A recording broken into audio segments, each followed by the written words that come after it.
Y esta, digamos, confrontación que hay en este momento entre el Ejecutivo y el Legislativo, tengo aquí a dos asambleístas. Se trata de Mary Verduga, asambleísta de Alianza País, y Jorge Escala, asambleísta del MPD. Les doy los buenos días a ambos y les agradezco por estar aquí. Quisiera empezar con Mary. Hablemos de esta carta que ha enviado el presidente de la República. El presidente de la Asamblea se ha mostrado molesto, ha manifestado que es una descortesía el haber recibido una carta en esa tónica y que no se va a prestar para ninguna pugna. Y ahí arranca mi primera pregunta.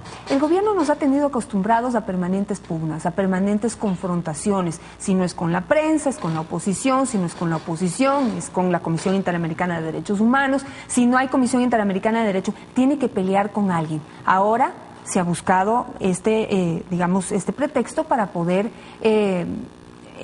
arrancar esta posible confrontación con el Legislativo. ¿Qué piensa usted? Bueno, primero un saludo cordial a todos.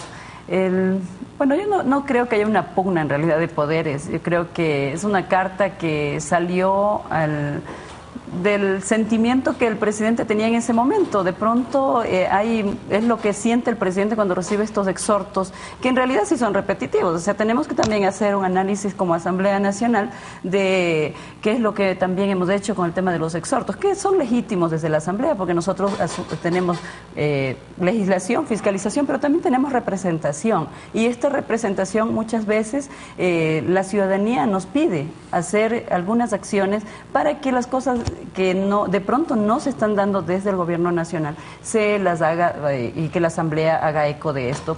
Pero también hay exhortos y exhortos, y que muchas veces llegan a la presidencia y ya están resueltos. Pero ¿por qué hacerlo a través de una carta? Si es una cosa tan sencilla, si no hay una pugna y si no se busca este escándalo que capta la atención de prensa y ciudadanía, no pueden dialogar, no pueden conversar, es decir, aplicar otros métodos mucho más civilizados para poder atender las peticiones del presidente, que si nos ponemos a analizarlas, en muchas cosas tiene la razón. Sí, así es. Y yo también coincido en que con una llamada y con un diálogo se podía solucionar el tema sin necesidad de una carta. Pero la carta ya está. Y creo que tampoco eso puede parar los destinos de la Asamblea Nacional, ni tampoco se puede decir que con eso ya se acabaron los diálogos entre el Ejecutivo y el Legislativo. Al revés, yo creo que este es el momento en el que podemos sentarnos en la misma mesa y decir cuáles son los puntos de acuerdo y en qué de pronto, de lado y lado, estamos fallando. No somos perfectos, estamos construyendo un proceso político para el país. Creo que hemos avanzado mucho, pero no podemos, por una misiva, hacer que las cosas cambien de destino. Entonces, más bien, hay que dialogar. Nosotros aspiramos como Movimiento País en los próximos días tener un diálogo con el compañero presidente para poder conversar de este y varios temas, porque eso es necesario. Asambleísta Escala, ¿ustedes deberían participar de ese diálogo con el compañero presidente, como dice el asambleísta Verduga? Bueno, mire, primero nosotros consideramos que no es un acto de descortés, como califica el presidente Fernando Cordero. Ese es un acto de prepotencia y autoritarismo. Correa con esto expresa o se cree dueño de la Asamblea Nacional, como se siente dueño de algunos jueces corruptos como Paredes o como los que sirven de instrumento para perseguir a luchadores sociales, o se cree dueño como fiscales también cuestionados como los Yavar. De tal manera que nosotros sí cuestionamos esa actitud de Fernando Cordero, que ahora echa la culpa a la oposición de la rabieta del presidente Rafael Correa. Eso es solo una actitud así de justificar, si se quiere, su sumisión y su cobardía que tiene Fernando Cordero, porque no tiene la hombría de bien para defender la autonomía de esta Asamblea Nacional y para evitar que se deje reprender como a muchacho malcriado el presidente Fernando Cordero, de tal manera que nosotros rechazamos ese tipo de actitud. Asambleísta, quisiera ir a lo que dice la carta. Por ejemplo, hay algo en lo que el presidente tiene la razón. Dice, quisiera que los asambleístas no tengan tantos asesores y que dejen de viajar tanto. Gastan mucho dinero, ¿qué es lo que hacen en esos viajes? No rinden nunca cuentas. Y eso es una pregunta que siempre nos hacemos, no solamente los periodistas, sino la ciudadanía en general. ¿Qué hacen en esos viajes y quién les pide cuentas de ellos? Vea si los que viajan en esta Asamblea Nacional son los asambleístas del país. Mire usted, más de 200 viajes entre la mayoría. A esa Cámara Asambleísta. Entre la mayoría de país y de sus aliados, entre socialistas e independientes. Más de 200 viajes, en viático más de $272.000, en pasaje algo más de $186.000, es decir, entre el 2009 y 2011 alrededor de $500.000. Es un mecanismo que utiliza el presidente Rafael Correa al viejo estilo de la partidocracia para conseguir votos, se los lleva en su comitiva presidencial, regresan cambiados y a votar a favor de leyes antipopulares en contra de los sectores sociales. Entonces es evidente que los viajes del presidente Rafael Correa sirven precisamente para conseguir votos, comprar conciencia, evitar la fiscalización. Y vaya a ver la lista de los viajeros. Son precisamente los votos que le hacen falta a Correa para tener 63 voluntades y con eso imponer leyes como la ley de servicio público y otras. Que no trabajan. También es cierto, pues hay una bola de vagos, casi en su mayoría, pues de asambleístas de Alianza País, que no se le conoce su voz, que no tienen iniciativa. Por ejemplo, hasta yo ahora. Quisiera saber cuántos proyectos ha presentado Xesnarda Fernández y cuántos han sido evacuados positivamente en la Asamblea Nacional, porque siempre ella es una de las que al último finalmente determina las votaciones. Sí, no solamente Xesnarda Fernández. Ayer alcancé a ver, por decir, el presidente de la Comisión de Educación, Raúl Abad, que yo le tengo denunciado porque es uno de los que cobra sin trabajar. Es la comisión que casi nunca se reúne, existiendo problemas en el sistema educativo. Le tengo denunciado porque cobra sin trabajar, deja caducar los plazos para el tratamiento de la ley, no emite informe. Es evidente entonces que están ahí calentando puestos, aplastando botón. Se chocó 12 Correa con los asambleístas de la izquierda revolucionaria, el MPD y Pachacuti, que sí tenemos propuestas, debatimos, que tenemos iniciativa, de tal manera que eso le llega solo y exclusivamente a los asambleístas de Alianza País y sus aliados. Asambleísta Verduga, de acuerdo al informe que acaba de presentar el asambleísta Escala, la carta está dirigida entonces a los de Alianza País mismo. Son los que más viajan, los que más viáticos gastan y bueno, también un poquito un baño de verdad se van muchas veces con el mismo presidente de la República. Al parecer, la carta, en vez de provocar una pugna entre el Ejecutivo y el Legislativo, provoca una pugna entre los mismos asambleístas en la Asamblea Nacional. Es lamentable porque deberíamos más bien asumir una posición conjunta en seguir trabajando por las leyes que todavía nos falta por aprobar. Hay mucho, no podemos buscar excusas. Pero que si ha habido viajes, sí hay viajes, hay representación y eso no se lo puede negar. Ojalá hubiese hecho el compañero un análisis de los congresos anteriores a los congresos de ahora y que si se llevan a quienes están con el gobierno, por supuesto que sí.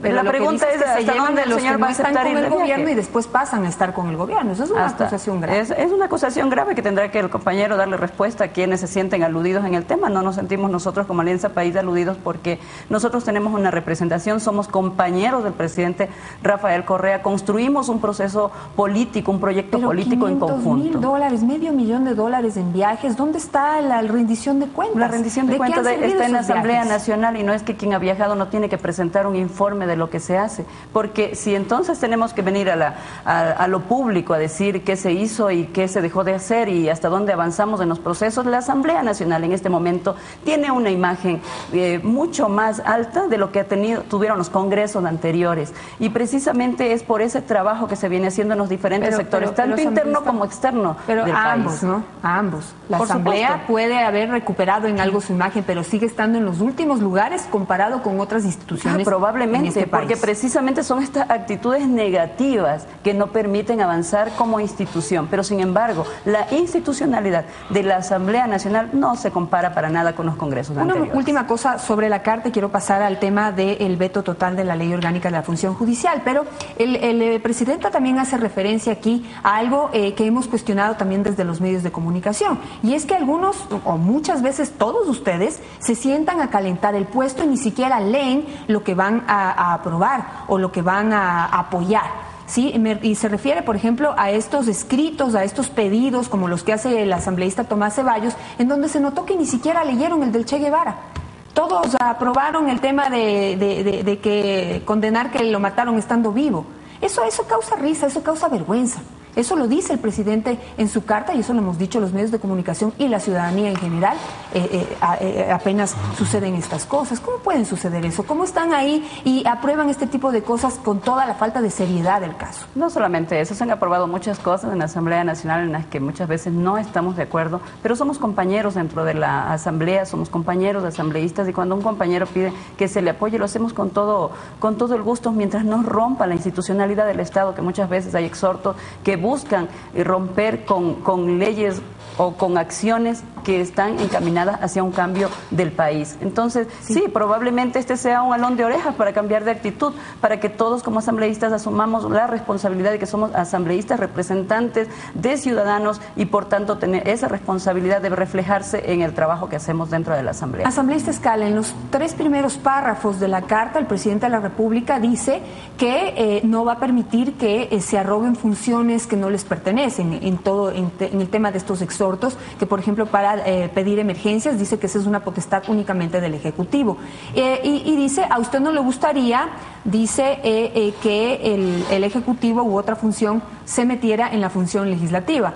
¿Qué dice usted? Como si nunca hubiera sucedido. Bueno, mire, le hemos demostrado hasta la saciedad cómo el presidente Correa tiene sometidas las otras funciones del Estado, y eso es lo que quiere la Asamblea Nacional, es evidente, y que lo expresa con el veto total a la reforma a la ley de la función legislativa. Mire cómo ha aniquilado, y ese es el desprestigio que tiene esta Asamblea Nacional, este poder legislativo, ha aniquilado no solamente la capacidad de fiscalizar, no quiere, para poner un ejemplo, que se fiscalice los actos de corrupción de la pandilla de los Cueros y sus comisarios en Guayaquil y otros casos más.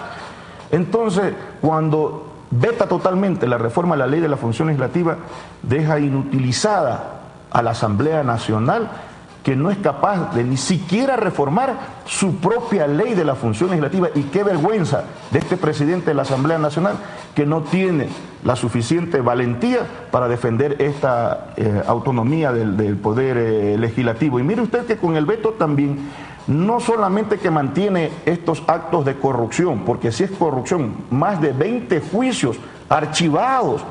No quiere que se transparente la verdad en los actos que cometen los funcionarios y ministros de Estado, sino que también le ha negado el derecho a las comunidades, pueblos y nacionalidades a ejercer el derecho a la consulta prelegislativa cuando medidas precisamente legislativas afecten derechos colectivos. Yo le recuerdo a Fernando Cordero que él se comprometió el 22 de marzo en la marcha por la vida, por el agua, que en mayo iba a realizarse la consulta prelegislativa por la ley de agua. Y así como están las cosas, parece, y como es una línea de conducta, no van a honrar los compromisos. Toda acción que se justifique más adelante, porque aquí se va a retomar la lucha social para defender estos derechos y condenar estos actos de corrupción que se cometen desde la Asamblea Nacional al proteger a los ministros que le archivan su juicio político. Asambleísta Verduga, usted dirá que el veto presidencial es un derecho establecido en la Constitución, nadie lo discute. Pero el problema es que lo que estamos viendo es otra cosa, distinta, distorsionada a lo que podría ser o lo que ha sido un veto presidencial. Digamos, la opinión del presidente siempre debe ser importante y debe ser respetada, pero aquí el presidente interfiere y respeta los acuerdos democráticos a los que llega la Asamblea Nacional e impone su voluntad. Es decir, no veta, sino impone y legisla. A ver, hubiéramos por supuesto, he esperado un veto parcial a la ley de la función legislativa, pero mirándolo ya desde el contenido del mismo veto, de pronto es mejor así, porque los compañeros de las otras bancadas políticas se dieron las formas para imponer también su posición y con eso desestabilizar también las acciones de la Asamblea Nacional. ¿Pero por qué se dice entonces, desestabilizar? Lo que se quería es un camino para poder fiscalizar. Ese fue el punto de desacuerdo que hubo en esa ley, digamos, uno de los más importantes. El camino para fiscalizar está marcado. El problema es cuando no es que no ha habido cómo fiscalizar. Se han presentado los pedidos de fiscalización, pero no han cumplido con los requisitos, eso ya es otra cosa. Lamentablemente, muchas veces los compañeros asambleístas, al agite de una oposición y al agite también de salir en pantalla, lo que hacen es presentar pedidos de fiscalización sin argumentos y sin los documentos necesarios. Y muchas veces, como en el último caso, sin que sea necesaria el pedido de fiscalización porque había una investigación de por medio. Entonces, también hay que mirar cuáles son los errores que cometemos como asambleístas. No podemos solamente decir vamos a fiscalizar solamente porque ya le llamamos a la Asamblea Nacional y porque allí en una mesa de fiscalización tiene que decirse es que llamó tal persona y como ya se llamó a la fiscalización, entonces hay que llamarle a juicio político. Querían que el juicio político vaya hacia la misma Asamblea Nacional y que sean ellos todos los asambleístas los que definamos. Creemos que sí debe haber un filtro y esa es la comisión de fiscalización.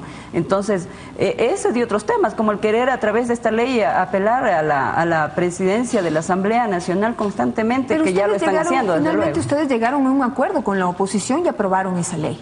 Se aprobó con votos mayoritarios. Si tenían tantas objeciones, no era de que aprueben, pues porque la cosa es, democráticamente discuten y aprueban. Y se va a la presidencia de la República y echan abajo todo posible acuerdo democrático. Obviamente en un acuerdo democrático es un poco para ti, lo mejor para el país, que es lo que quisiéramos que hagan, ¿no? Hubiésemos querido que la ley, ya le digo, sea vetada parcialmente. Ya vino así. Sin embargo, hay otros métodos que se pueden utilizar para hacer el tema de la consulta prelegislativa. Por ejemplo, la misma sentencia de la Corte Constitucional. El presidente de la Asamblea ha dicho en mayo será la consulta prelegislativa. Yo entiendo que sí se va a hacer porque el reglamento ya está casi culminado y nos quedan pocos días, pero hay que ponerle acelerador al tema. Entonces, no, hay que buscar métodos en los cuales podamos legislar sin llegar a tanta pugna de poder, que es lo que nos está haciendo daño. Perfecto. Les agradezco muchísimo a ambos por estar esta mañana aquí, por poder discutir este tema con tanta altura. Muchísimas gracias. Corte comercial.